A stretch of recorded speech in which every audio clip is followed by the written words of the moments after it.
반갑습니다. 예, 독서하려고 켰는데 오늘은 도서관을 뭔가 도서실을 안 갈 거라 도서관을 안 갈 거라 집에서 또 옛날처럼 좀 뛰어보죠. 지금 몇 시냐? 1시 하고 12시 하고 50분이네. 오늘 좀에 늦게 일어나갖고 10시쯤 일어났지. 11시쯤 일어났지. 밥 먹고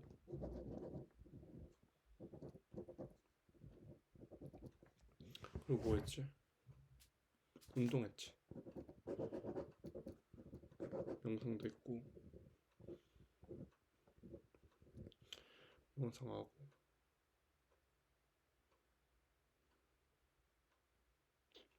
책 좀 읽다가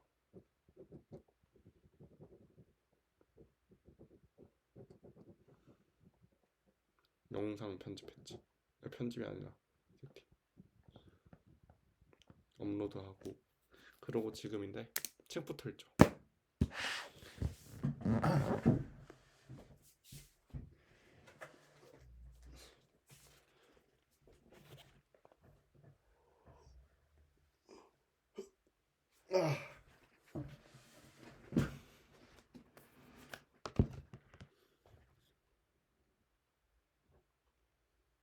뭐 어디 있을 텐데 여기 뒤에 있나? 아닌데 어딨노? 어딘지 모르겠. Steam key is missing. Open setting to enter the Steam key in the stream cap. Cancel. 아 스트림을 잘못.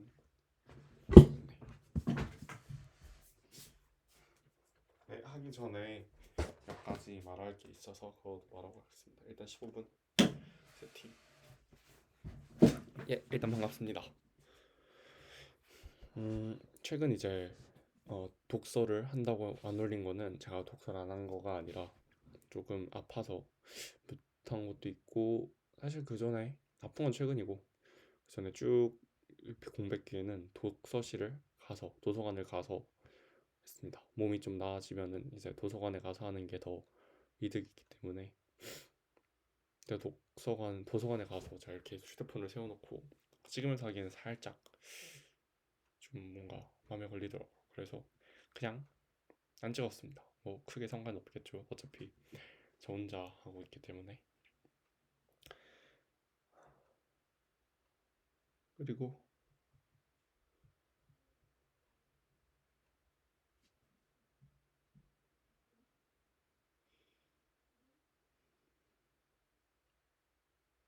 음 그리고 책에 대해서 제가 접근하는 방식을 조금 바꿨어요. 그리고 그게 어떤 식으로 바꿨는지를 좀 설명드리려 합니다. 첫 번째로 제가 추구하는 독서라는 가치는 제 삶에서 더 제가 설명하지 못하고 몇 가지 느낌적으로만 알고 있던 것을 지식으로의 영역으로 끌어들이고 그것을 더 나아가 응용을 해서 그 원리를 체화시키는 데 있고요.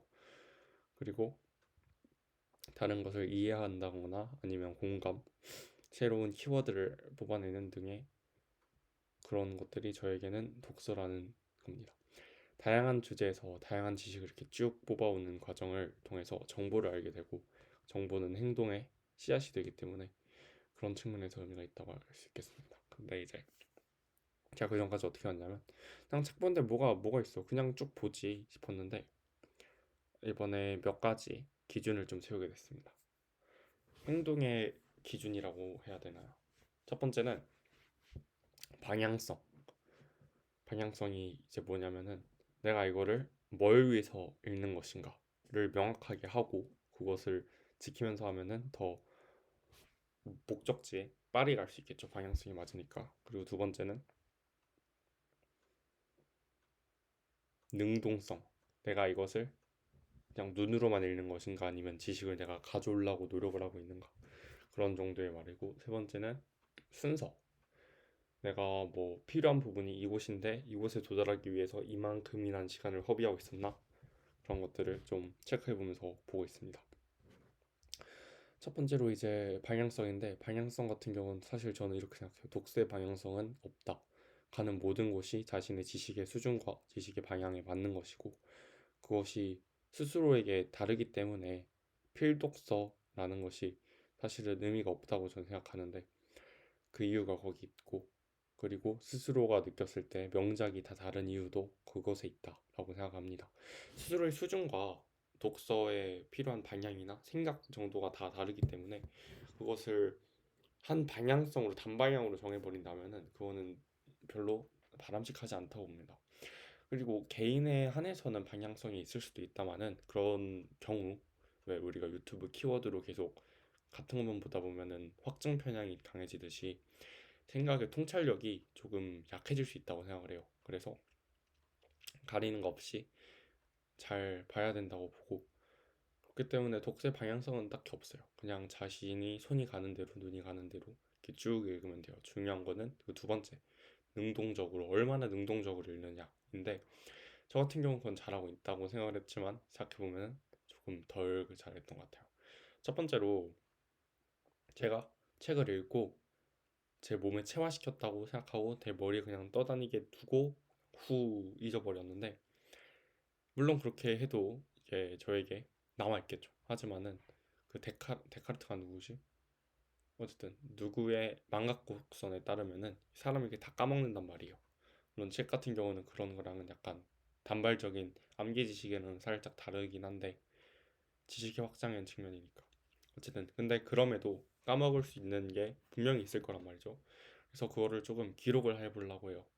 이렇게 비단 말로 한다던가, 아니면은 뭐 이렇게 노트에다 적는다던가, 그런 식으로 제가 책을 읽은 거를 한눈에 다시 보면 아, 이런 내용이었지 하고 바로 숙지할 수 있게 그런 걸 기록을 하고, 내가 여기서 뭘 얻었는지에 대해서 능동적으로 꺼내보기 위해서 여러분한테 말을 해볼 거예요. 그런 작업을 거쳐서 더 강하게 지식을 만들 생각입니다. 지식의 체계를. 세 번째는 순서인데요. 저는 사실 목차를 잘 보지 않았어요. 그냥 읽히는 대로 봤죠. 근데 목차가 굉장히 중요하다고 느낀 게, 제가 책을 보는 텀이 되게 길거든요. 그러니까 한 번 앉으면은 되게 길게 봐요. 물론 그렇게 쭉 봐서 스토리감을 쭉 유지해 주는 것도 좋지만은, 만약에 그렇게까지 좋은 책이 아니다, 이거는 그렇게까지 볼 게 아니다 싶은 책은 딱딱 그 중간만 뽑아서 읽는 방식을 취하니까 굉장히 빠르게 독파가 가능하더라고요. 한 타임에 뭐 책 두 권을 본다던가 그런 식으로 효율이 슉 오르는 걸 느꼈기 때문에 그건 그렇게 할 거고, 그리고 이렇게 하니까 이해도 잘 돼요. 예를 들어서 지금 제가 보는 책이 왕, 전사, 마법사, 연인이라는 책인데, 남성 심리에 대한 책입니다. 목차가 첫 번째 소년 심리와 남성 심리, 두 번째는 남성 심리의 네 가지 유형이라는 건데, 그것을 소무 목차까지 쭉 보니까 소년 심리에는 이제 여기는 문제가 뭔가, 그리고 소년 심리에 대해 설명하고, 그럼에도 남성의 잠재력이 있다, 그리고 남성 심리에 대해 서술을 하고, 그 다음 남성 심리에 대해서 쭉 나열하는 걸 보면은 아, 문제점은 왜 지금 이런 문제점이 있었고, 그게 어떤 식으로 발현이 되고, 그게 소년 심리라고 부르는구나. 그리고 그럼에도 있는 남성의 잠재력은 무엇이지? 아, 이런 것이 남성의 잠재력이구나. 그리고 이런 것들이 발현이 되면은 남성 심리로 네 가지 유형이 되는구나. 라는 거를 책을 읽기 전에 먼저 딱 머리가 깨워지잖아요. 그런 것이 있고, 그리고 그것을 이렇게 적으면서 하니까 다시 볼 때도 편한 것 같아요. 어, 몇 가지 뭐 말 좀 해보고 시작할까요?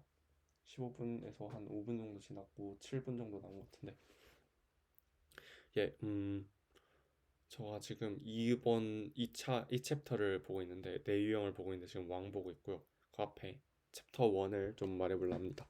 소년 심리와 남성 심리. 문제, 이게 먼저 이 저자가 말하기에 이 문제가 뭐냐 하면은, 첫 번째로는 지금 소년 심리의 팽배, 그리고 두 번째로는 성숙한 남성의 부재, 세 번째는 부족적 성인 의식의 소멸이라고 합니다. 아, 다시 잠깐만 다시 할게요. 음, 음, 음. 네, 그래서 책을 읽기 앞서 제가 앞으로 어떤 식으로 이 활동을, 독서의 활동을 이어갈지를 한번 테스트해보는 식으로 앞에 있는 내용을 제가 능동적으로 한번 소화를 해보고 가보겠습니다. 목적은 더 지식 체계의 공고화이자 설명하는 과정을 통해서 스스로 이해를 못한 부분을 알아내고 짚어내기 위함입니다. 그 다음 독서를 시작해보려 합니다. 제가 지금 보는 챕터는 챕터 2의 왕 챕터고, 지금 말할 챕터는 챕터 1, 이미 읽은 거에 네 가지 소주제 다 다룰 겁니다. 거기서 제가 생각하는 것까지도. 첫 번째로 문제 이해. 왜 이 저자가 지금 생각했을 때 남성 심리가 부족하나, 지금의 그렇게 좋지 않은 사회가 됐냐 라고 물으면은, 첫 번째는 소년 심리의 팽배, 그리고 두 번째는 성숙한 남성의 부재, 세 번째는 부족적 성인 의식의 소멸이라고 할 수 있겠습니다. 먼저 소년 심리란 무엇이냐? 소년 심리란 어릴 때 우리가 흔히 갖고 있는 마음가짐인데, 예를 들어 이런 거죠. 우리가 유치원에 가면은 자기가 완전 왕이고 자기가 말한 걸 무조건 따라줘야 되고 약간 버릇없다, 싸가지 없다라고 흔히 통칭하는 아이들 있잖아요. 아니면은 너무나 연약해서 하나하나 다 해줘야 되는 그런 아이들이나, 아니면 이것저것에 막 궁금해서 하나하나 다 찾아보고 자연에서 놀고 있는 그런 아이들, 그런 아이들의 심리 상태를 소년심리라고 합니다. 근데 왜 소년심리의 팽배라는 나쁜 단어를 사용했느냐, 부정적인 워딩을 썼느냐, 이것이 그대로 성숙한 어른에서까지 나타나기 때문입니다. 그러니까 중간에 소년에서의 어른으로의 전환이 일어나지가 않고 계속 그런 좀 뒤틀린 감정이 남아있는 거죠. 그런 뒤틀린 감정으로 우리가 사회가 둘러간다고 하는 게 가부장제를 말하는 건데, 가부장제 밑에서 우리는 좀 너무 절대 권력이고 그러다 보니까 그 사람이, 그러니까 아버지라는 사람이 그때는 세상의 전부처럼 느껴지잖아요. 어머니랑 아버지가 내 세상의 전부고, 뭐 동생이 있겠지만은 정말 하늘이 딱 무너지는 느낌이 들어본 적 있을 거예요. 부모님한테 혼날 때. 그런 게 이제 소년심리 팽배라고 하는 건데, 만약 부모님이 미성숙한 모습을 보이면은 우리는 그것이 그 세상의 끝인 줄 알아요. 그래서 그것을 그대로 갖고 살아가는 그런 현대의 조금 패착, 악습 같은 거죠. 그런 것이 문제라고 찝습니다. 그 밑에서도 이제 여성들은 상처를 받고 남자 또한 미성숙한 아버지의 모습을 보면서 스스로도 미성숙해지는 그런 속 악습이 전달이 되는 거죠. 그리고 좀 급진적인 페미니스트들의 잘못된 방향의 손가락질, 비난 등이 또한 문제가 된다라고 말을 합니다. 두 번째, 성숙한 남성의 부재.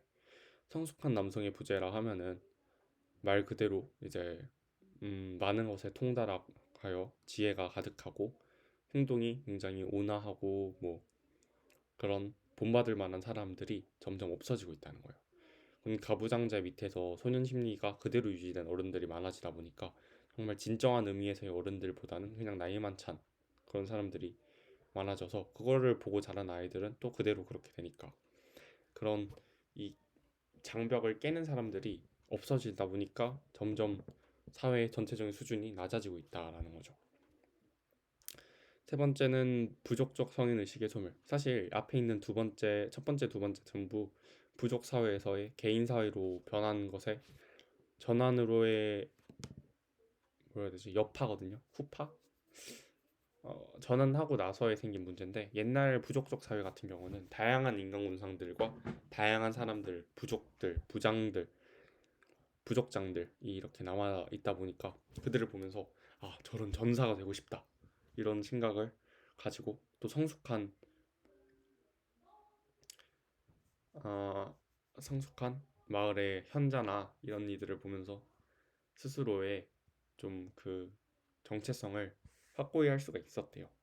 근데 그것이 이제 개인의 부족이 개인 단위로 확 줄어들다 보니까 그 부족은 그 개인의 역량에 너무 크게 좌지우지 되는 거죠. 부모님의 역량에. 그런 게 문제다. 세 번째, 성인의식의 소멸이라 하면은 옛날에 이제 부족적으로 성인식이란 게 어느 부족이나 거의 다 있었어요. 그럼으로써 소년 심리를 버리고 남성 심리로 변하는 그런 전환이 있었는데, 이제 문제는 그것이 없다는 거죠. 지금 현대화가 되면서 부족이 거의 다 해체가 된 상황이니까. 우리도 성인식이 있었나? 한국의 성인식? 이건 또 궁금하네. 어쨌든 문제라 하면은 다 이제 우리가 부족 사회에서 그렇게 다 모여서 살다가 과학기술의 발전으로 개인화가 진행이 되다 보니까 또 개별화가 진행되다 보니까 이런 적절한 단어가 생각이 안 나는데 문제가 생겼다라는 거죠. 그냥 문제가 생겼다는 거죠. 이게 문제 이해고 소년 심리에 대해 다루는데 소년 심리를 굉장히 자세하게 다뤄요. 무슨 피라미드 형태를 두고 이런 소년 심리는 이렇게 발현이 되는데 이게 더 과하면은 이런 사람이 되고 덜하면 이런 사람이 되고. 근데 여기는 제가 다시 봐봐야 될 것 같아요. 어쨌든 이런 유형들을 좀 나눠놔요. 그리고 내가 뭐 배부른 왕자, 어리석은 거지 뭐 이런 식으로 뭐 나눠놨는데 잘 기억이 안 난다.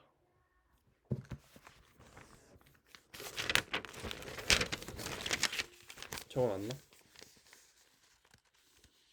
어. 소년 심리는 네 가지가 있는데 신성한 아이, 그리고 조숙한 아이, 뭐야, 그리고 오이디푸스적 아이, 그리고 영웅, 이런 네 가지 순서대로 발현이 되는데 신성한 아이는 왕으로 발현되고 조숙한 아이는 마법사로 발현되고 오이디푸스적 아이는 연인이 되고 영웅적 아이는 전사가 된다 하는 건데 기억이 났다. 여기 보면은 제가 2회독을 할 필요가 있다라고 이렇게 적어놨거든요. 한 번 봐서 이해가 안 되는 뜻이죠. 일단 말을 해볼게요. 신성한 아이 같은 경우는 자신이 아주 충만한 에너지를 가지고 있기 때문에 그것을 나누고 또한 그것을 영위하는데 아주 큰 기쁨을 느끼는데 이런 사람이 이제 자라면은 왕과 같은 유형을 가지게 된다. 왕은 아주 근데 거의 비슷하지만 더 견문과 경험이 쌓여서 더 지혜롭고 현자가 된 게 왕이다 이렇게 표현을 했던 걸로 기억이 나고 근데 이게 무슨 의미인지는 제 단어로는 표현을 못하겠어요. 5분만 더 하자. 조숙한 아이 같은 경우는 어릴 때부터 이것저것 막 호기심이 넘치는 아이. 아까 제가 말한 예시죠. 그런 아이가 이제 마법사가 된다. 마법사 같은 경우는 지혜와 현인의 하나의 대명사로서 똑똑한 사람이 된다 보다는 뭐라 해야 되냐, 이치에 밝고 그리고 세상 만물에 좀 통찰이 있다 그런 사람이 된다. 그 오디푸스적 아이는 아버지를 이제 없애고 어머니와 결혼하는 것을 목적으로 삼는 그런 아이라고 말하는데 무슨 말인지 잘 모르겠고 솔직히 신화에서 나오는 거에서 이름을 차용해온 건 알겠는데 어쨌든 이런 사람은 나중에 커서 관계를 굉장히 중시하는 연인이라는 사람이 된다고 합니다. 그리고 영웅은 위험과 모험을 이렇게 무릅쓰고 계속 나아가려고 하고 더 성장하려고 하고 고통을 고통으로 겪지 않고 성장의 기동력으로 사용한다. 그런 사람은 전사가 된다. 이런 사람은 자신이 말하는 것에 섣불리 벗어나지 못하고 갇혀서 오히려 그게 자신을 죽이는 함정이 될 수 있다. 뭐 이런 측면들을 다 다뤘는데 잘 모르겠어요. 이거를 이해하려고 지금 다시 읽는 거고 다음 넘기고 남성의 잠재력 이러한 문제가 있는데 왜 우린 남성이 중요하냐? 저자가 말하기를 거의 대부분의 영역에서 여성이 더 우월한 일을 해요. 왜냐면은 뭐 톨러런스나 그러니까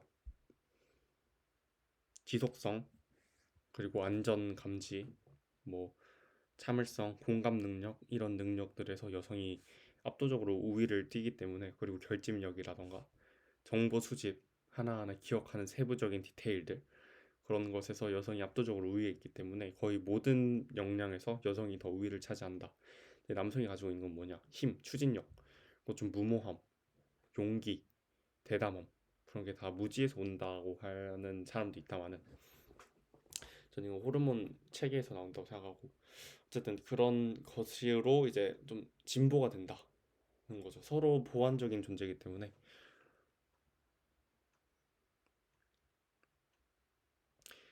여기서의 말하는 더 이제 그 뭐라고 해야 되지? 더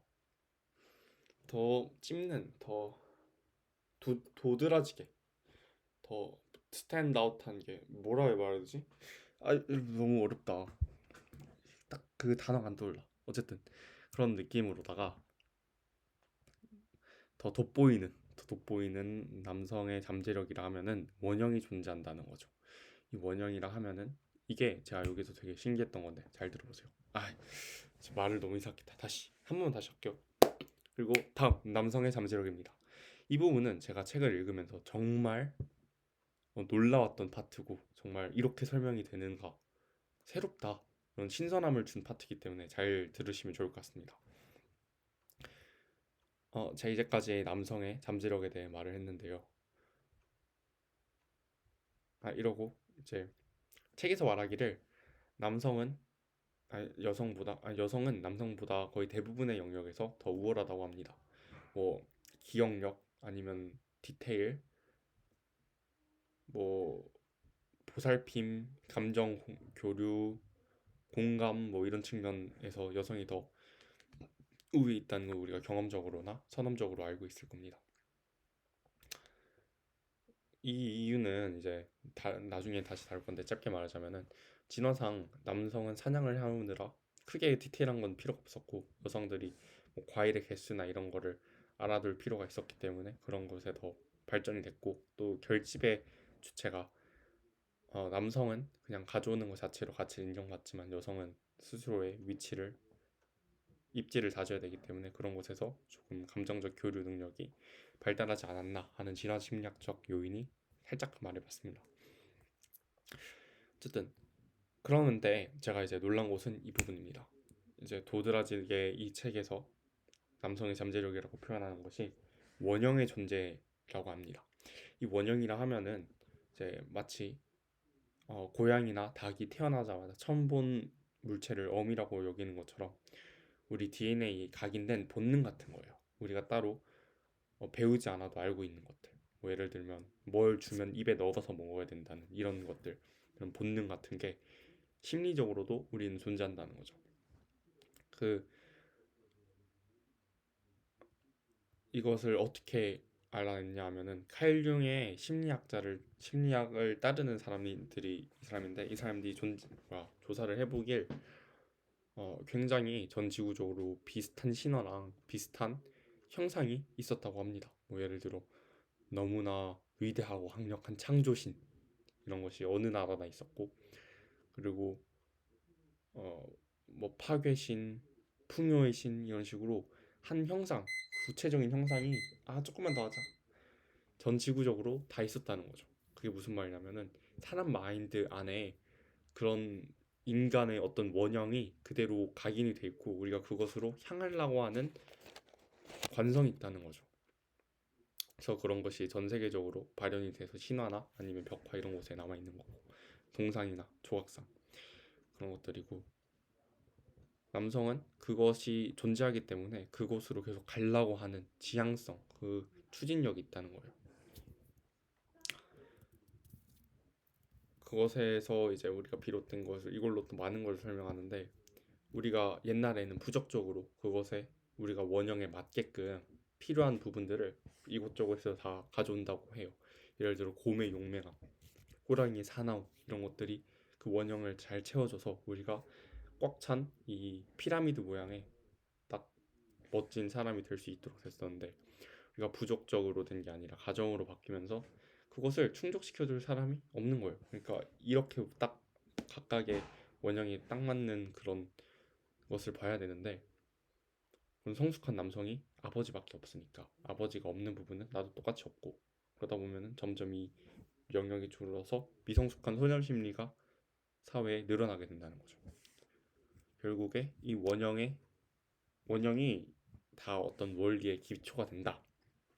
이것이 남성의 잠재력이다 라고 표현합니다.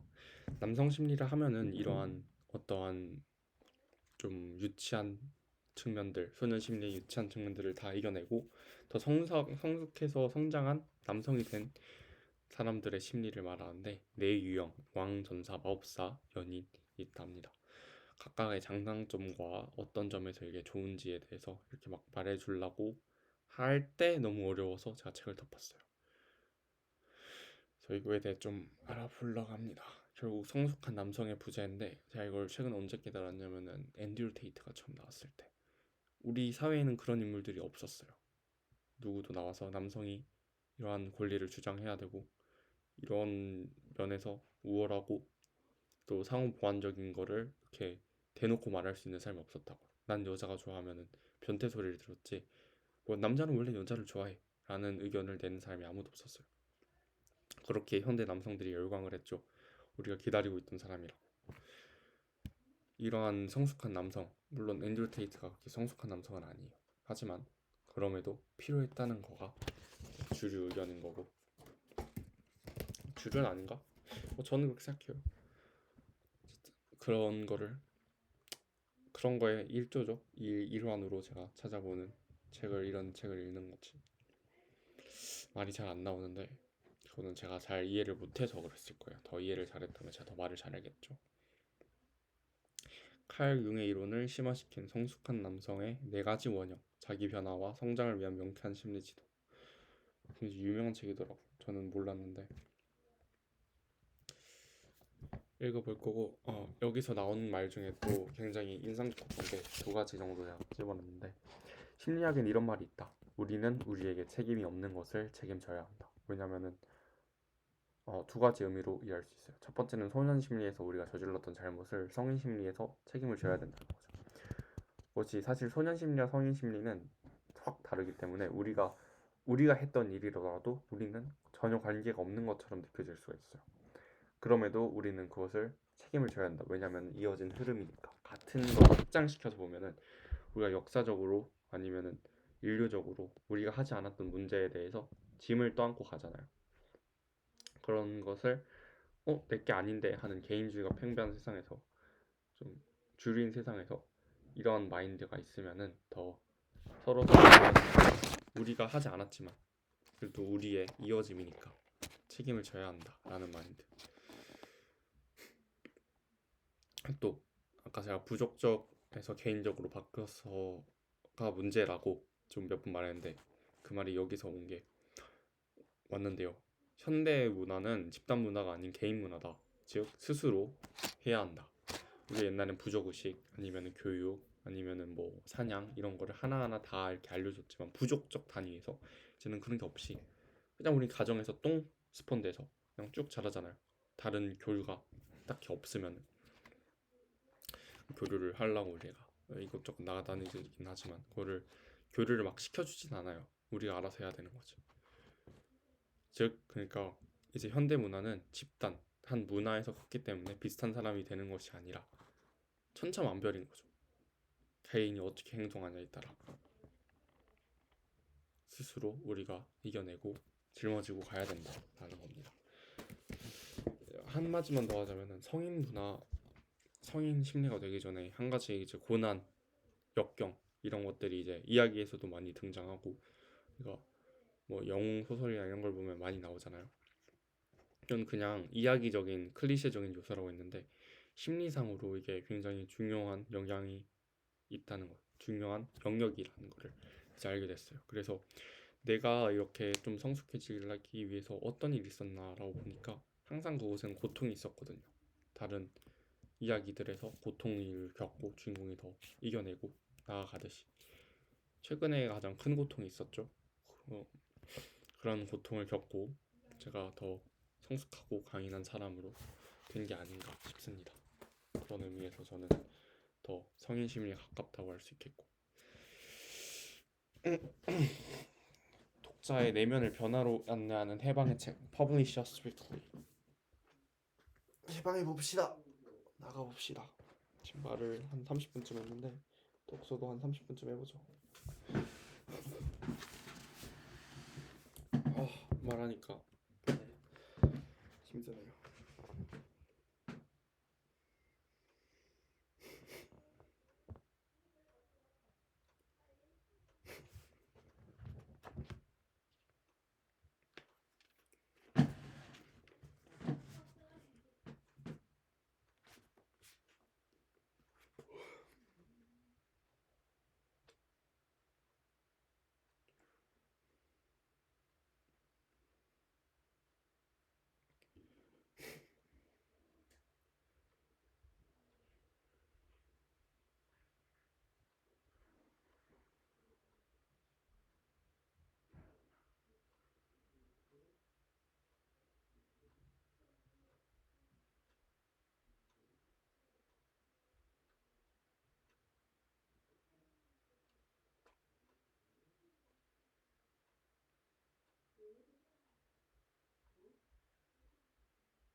아, 시끄러.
책을 읽다 보면 꽤 괜찮은 미래들이 그려지고 있는데 그 미래들에 대한 단편적인 조각조각이 모여서 저의 하나의 생각이 만들어진다고 생각합니다. 좀 귀를 막고 말해서 제 발음이 정확한지를 잘 모르겠네요.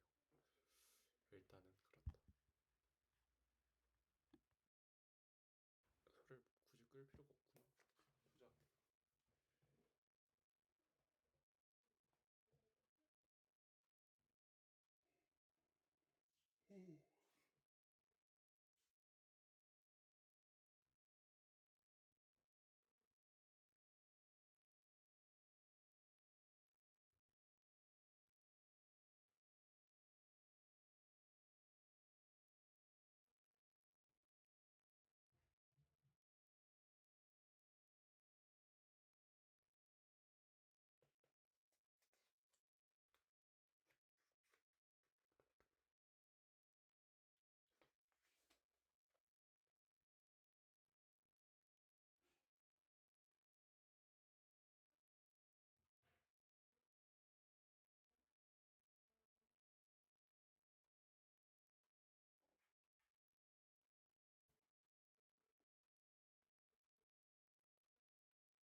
30분 정도는 밖에서 놀아보려는데 야,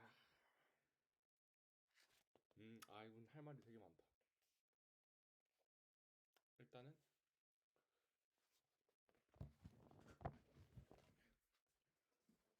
오늘은 여기까지. 오늘만 날이 아니니까 교회 가서 받은 책갈피 딱 꽂아 놓으면은 기가 막혀. 쏟아지고.